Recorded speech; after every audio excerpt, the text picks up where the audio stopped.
Good afternoon, everyone. Thank you for joining us. Certainly today, as we stand, as I come to speak with you, this is certainly not a moment that I've looked forward to having this conversation about. On yesterday, we experienced many of the same things that have happened throughout our nation as people throughout the country who were probably well-intended, who were frustrated about systemic and institutional racism and racial divides, started out in honor of the situation that happened with George Floyd in Minneapolis, and protests, peaceful protests, were planned across the country. As we noticed that at the end of those peaceful protests, it seemed that there was a systematic agitation of outside influences that turned somewhat hours of peaceful expression into moments of chaos. And unfortunately, that situation found its way into our city and our community on yesterday. And so I am standing here today, one, solemn and disappointed that our city was the victim of this hijacking by these outside perpetrators. Two, I'm also standing here hopeful by knowing the fact that we are a city that is united. We're one of the most diverse communities in the country, and that we will get through this together. That we are not going to allow outside forces to divide us. We are not going to allow agitators to cause our community to be in turmoil. This will not be tolerated. And today I wanted to cover a few things. One, I want to talk about the events of last night and to clear up a few misnomers. Many of you have heard, and social media can be inconsistent with its messaging, that maybe our response from law enforcement was not customary, not what you think, not aggressive or visual enough. But what I will say is that I've talked to several mayors from South Carolina cities to Atlanta, to even cities here in North Carolina, who have shared with me their experiences from last night's events of protest and rioting. And many of them have shared with me that they had officers who were hospitalized. There was one national event to where one of the law enforcement officers was actually killed. But officers hospitalized, first responders hurt, officers who had urine and objects and projectiles thrown on them, police vehicles and cruisers burned, businesses looted and burned completely.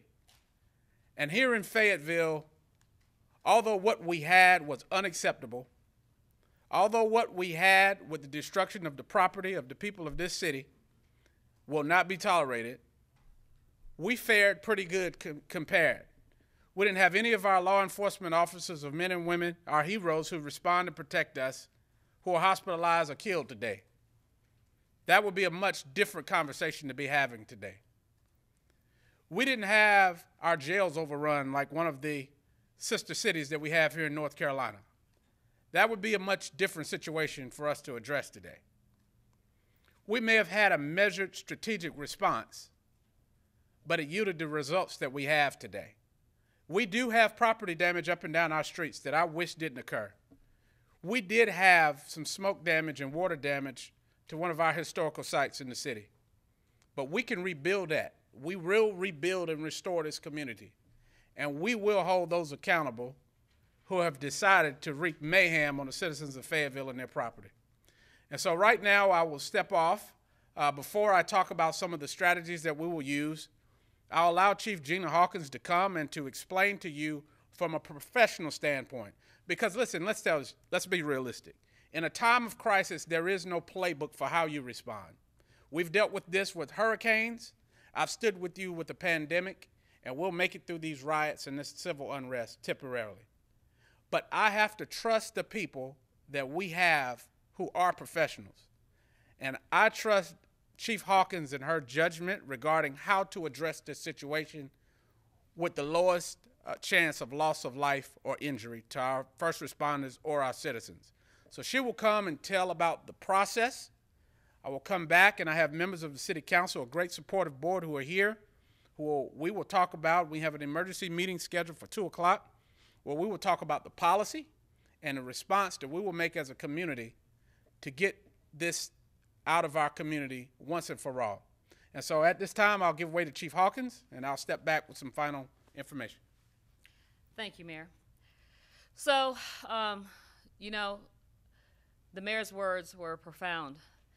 This did not just start at 2 o'clock or 1 o'clock.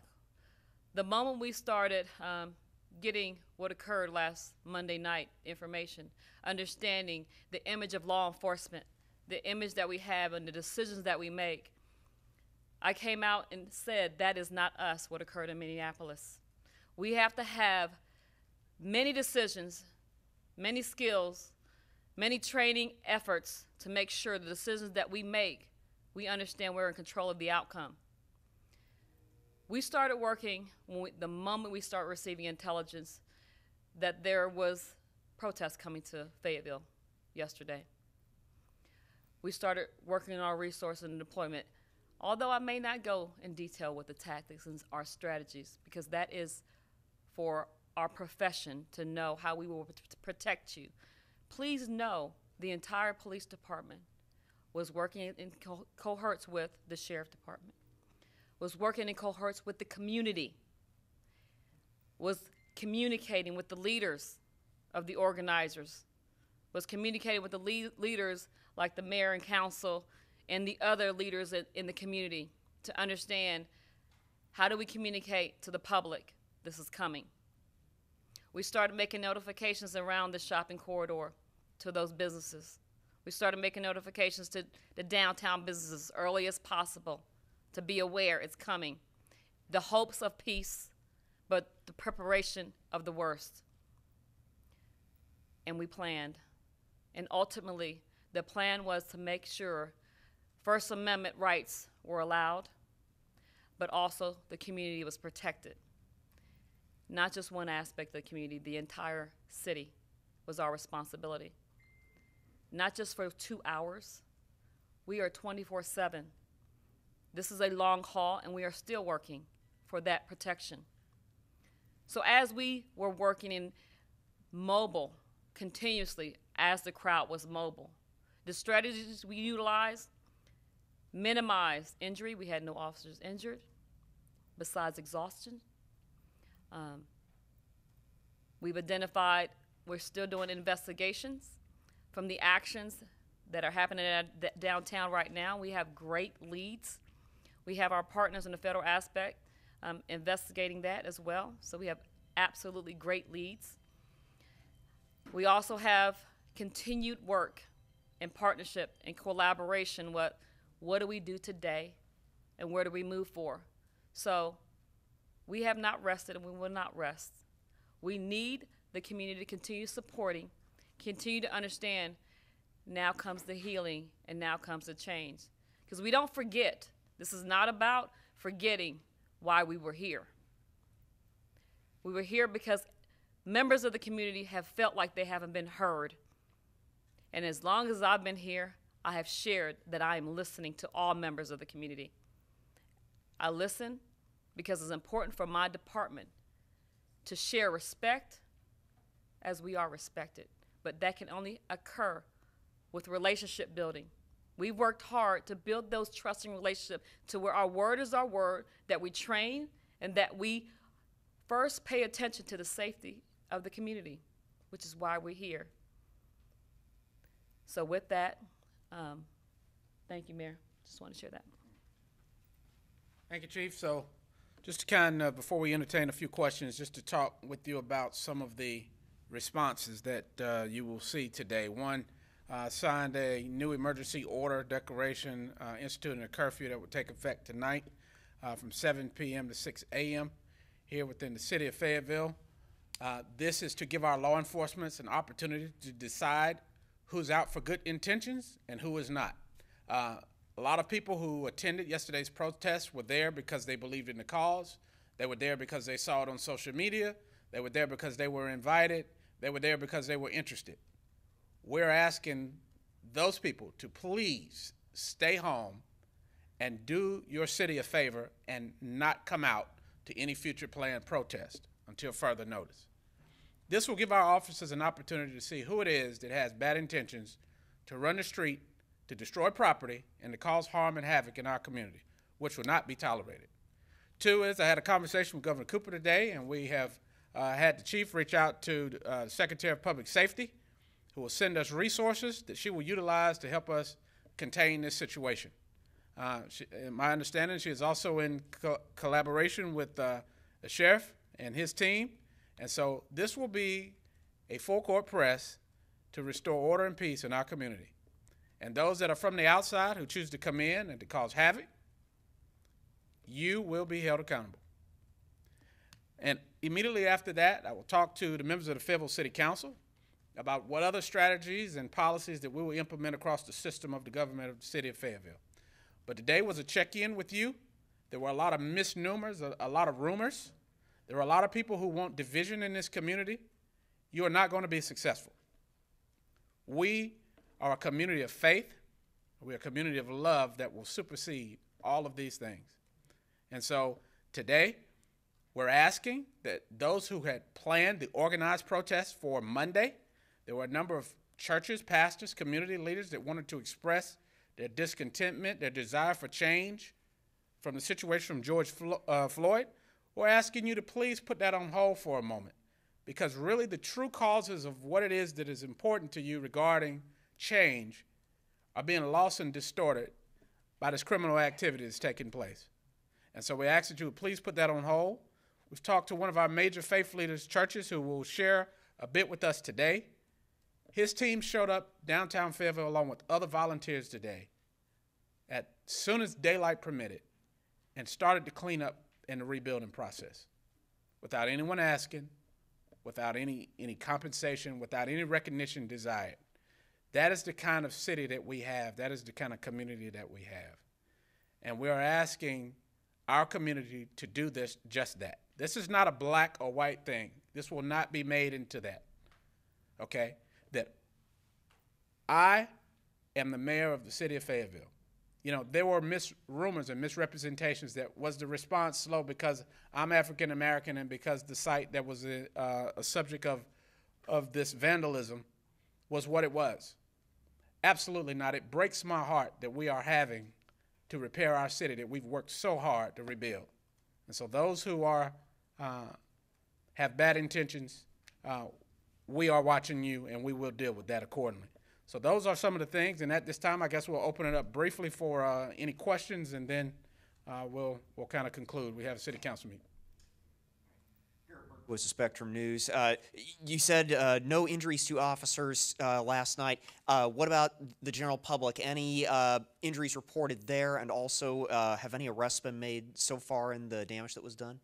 So I'll let her handle the arrest note. I am not aware of any injuries to general citizens.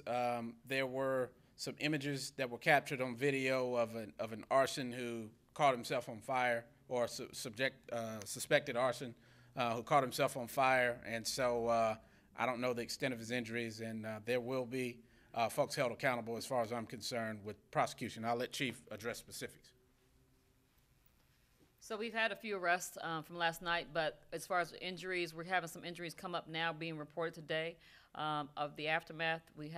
There is, like I said earlier, a suspect that was burned. So in that regards, limited injuries to the community. You mentioned that some of these protests were the result of influences from the outside. Are any of these arrests, are these people who are from the area? Are they from out of the area? So I can't give you the details of the names of who they were. I'll just answer the general question. I know that arrests were made. Okay. Do we have a number at this point? Right, approximate 3 right now. So.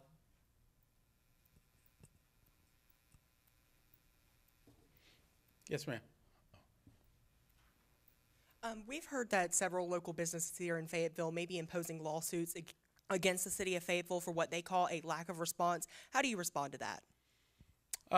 Haven't heard that, but you know, I'm sure these businesses are upset today as I am. I don't think there was a lack of response. I think it was more of a strategic response that we just explained to you the rationale behind it. Number one is we have the lives of people that we have to preserve first. We didn't have, to my knowledge, an extensive loss of property, and so I think our fire department and our first responders responded in accordance to their policies, which is safety first. And so I'm not sure to the specifics of what you're talking about, but I understand the frustration of the business owners who were just allowed to open back.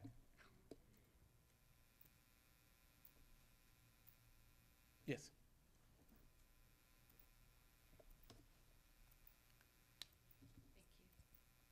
Can I take this off? Yes.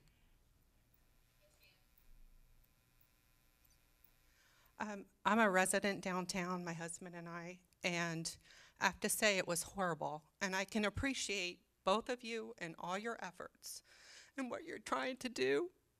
But I do regret, Mayor, that you did not come downtown and represent and keep things in order like you did at Skybo Road. Our business owners and our residents work so hard to promote our community and develop our community in a positive, loving way. And when the protesters were given the advantage to linger for hour after hour with no police or fire presence, essentially the protesters were given, we were telling them that their rights are more important than the people who live and are trying to promote our community legally and in a positive way. And that's so disheartening.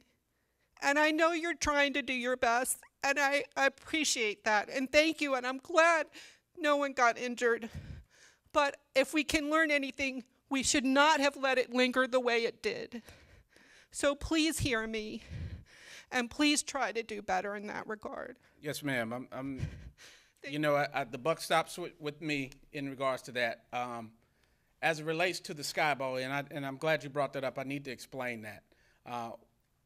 When law enforcement made me aware that there were some rumors on social media that there would be a protest on Skybo, I had members of the community try to find out who it was and what it was about. And I had a press conference like we're doing today to ask for peace and calm. And I was reached out. The organizer of one of the protests for Skybo understood that someone told him that I was looking to speak to him, and I spoke to him on the phone and said, please, with whatever you do, make sure that it's peaceful and that your purpose and causes can be represented without any type of destruction. And he agreed to do that. I went out for a few moments and with a number of council members and faith leaders, and it looked like things went pretty well. Same thing here. I did come down to Hay Street and spoke to some of there were a couple local hometown, athletes and stars. Mr. Cole and Dennis Smith Jr. were here. I spoke to him. I said, please use your platform to promote Fayetteville as a positive, safe way to express our protest. And so when I left, things were going well, and I was called about an hour and a half or 2 hours later once I found out what was going on at the market house. So I'm sorry if I didn't stay or what kind of capability I would have had to influence that, but I did come down, and I'm regretful that that this took place. So thank you, and I share your concerns because I too have worked real hard to make sure that the downtown area is a place that is enjoyable for everyone. But thank you. Yeah. Any questions from members of the press? So you're saying this curfew will go into effect. Sorry, thanks. So curfew goes into effect at 7 o'clock tonight. So basically, for the people living in Fayetteville, most important thing they need to know. And what about people who have jobs that require them to be on the spot overnight? Well, that's easy to be explained. If law enforcement approaches you, you can justify that you're going to or from work. And so certainly the intent of a curfew is not a silver bullet. It will not fix all scenarios. We can talk about different scenarios that, if someone's going to get medicine or something to eat. All of that are real life circumstances that can be easily explained. The purpose of the curfew is to allow our law enforcement to identify who it is that are moving about our city streets in the wee hours of the night. And so our intelligence tells us that there may be another round of these riots tonight, and they need the ability to be able to target and deal with that quickly. And so I think a curfew will be helpful according to their recommendations. Okay, with the curfew and the time that you chose, a lot of the businesses that have been closed are staying open much later, 8, 9, 10 o'clock. How is that going to affect them? Because some of them are going to be concerned, but I do understand that you've got to have, at some point in time, daylight to work and eliminate those. Well, I'll just say from the standpoint of a business, I know their main concern is to be able to operate their business safely for themselves, their employees, and their customers, okay? And so if this is a situation where we have not maintained the proper order in this community, I'm not sure that they would want to be open in the late hours of the night anyway. And so this may be a temporary situation, but right now we think it's the right response to what we need to make sure that we can identify the perpetrators in this community. That's exactly correct, Mayor. Like I said earlier, we made notifications to the community, the businesses along the shopping plaza and along the downtown area as soon as we found out information that it could go awry. So the curfew is for zero tolerance to make sure the people are protected. Life is protected primarily. So to make that notification, to make them aware of, we want you safe first. And until we get to make sure there's zero tolerance and we can identify who may be coming into the community to address, loot, steal, attack, whatever it may be, we need you to stand down for a second in regards to your business. Okay, but it's really so that we can see who's coming in and out of our community. All right, one more, and then I'll let Pastor Fletcher come and tell us about what they have planned for tomorrow in lieu of a protest. I think is a much better idea, or tonight, a much better idea. So he will share that. Any other questions before we? He's one of you. Members of primary for members of the press, but I'll take it, sir.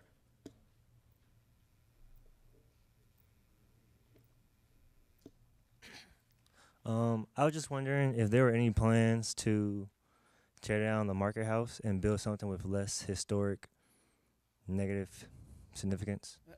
I haven't, nor do I think it's the time to talk about that. I do not support that at this time, and I think as we're trying to bring our community back together, that right now we need to talk about restoring it, and whatever decision the community and the city make down the road, I think it's something that you need to have as a separate conversation. It's sensitive on both sides, and I think that, at the end of the day, the big elephant in the room in America, not just in Fayetteville, North Carolina, is race relations, okay?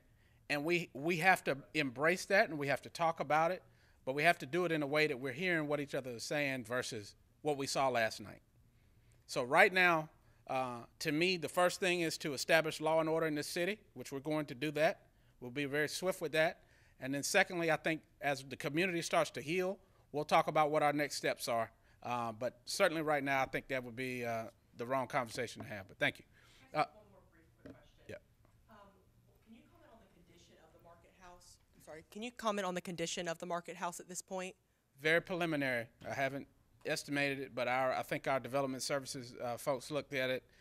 It had a great fire suppressant system that worked, and the fire was put out rather quickly, and so there may be some water and smoke damage, but I don't have specifics to it. Structurally, it looked good.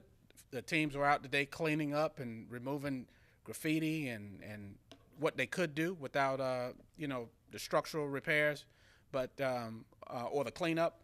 But what I will say is that structurally it looked pretty good according to the Development Services Director. Okay. This is Pastor Fletcher from the Manna Church. So Manna Church is going to be praying this evening, calling on all of our church members, but also all the churches in the city of Fayetteville to pray at 7 o'clock tonight in their homes, to pray for the city of Fayetteville, to pray for peace, and to pray for healing in our nation, healing from the blight of systemic racism, but also for justice and for peace, for protection for our brave men and women out who are guarding us and keeping us safe, our brave law enforcement, and for our city leaders.